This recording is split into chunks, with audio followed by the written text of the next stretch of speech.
Welcome back to my YouTube channel and the third and final part of our 9-box grid series. We've covered how to build the grid and we've talked about how to retain your top talent. In this video, we are tackling the hardest part of talent strategy, the bottom 3 boxes. These are the individuals who are currently underperforming. Whether they have a low or moderate potential, their current delivery is really missing the mark. In most companies, this is treated as the danger zone. Managers avoid it or they use it to purely build a case for termination.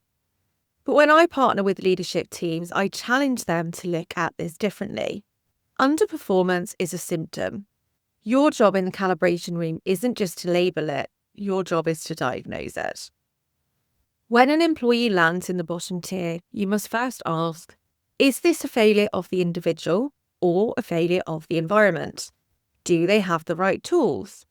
Were the expectations actually clear? Or have they been placed in a role that completely ignores their strengths? Let's break down the evidence. Bad evidence in calibration sounds like frustration.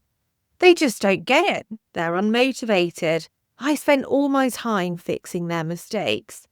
That is a manager venting, not a strategic assessment. Good evidence, however, sounds like this. They have missed their Q1 and Q2 delivery targets by 20%.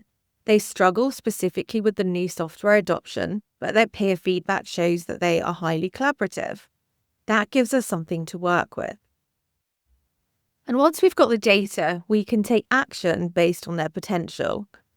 Let's look at the rough diamond, so somebody with high potential but lower performance. Often when we see this combination, it isn't a true performance issue, it's an alignment issue. This is a classic case of right person, wrong role. Perhaps they are a brilliant creative thinker who has been bogged down in heavy administrative processes, or an excellent project manager placed in a highly technical seat. Before leadership teams jump straight to performance improvement plans, or even worse, to thinking about exiting, we have to look laterally. Is there an opportunity for a horizontal move within the organisation? If an individual possesses the right cultural alignment and raw potential, losing them is a massive commercial failure.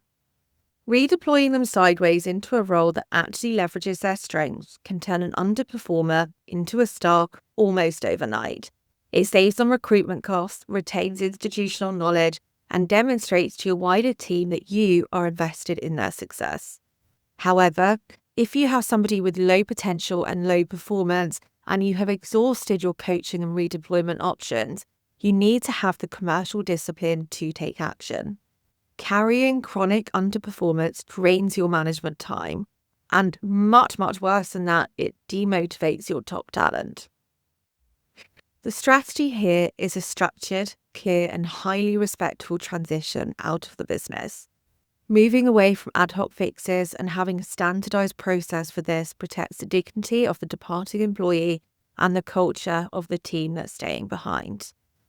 The 9-box grid is really a mirror for your organization. It forces you to have difficult conversations that ultimately build high-performing and resilient teams. If your leadership team needs help moving from tracking talent to truly transforming it, reach out via the link in the description. And don't forget to download the free calibration guide to get started on your own. Thank you for watching this series, and I'll see you in the next video.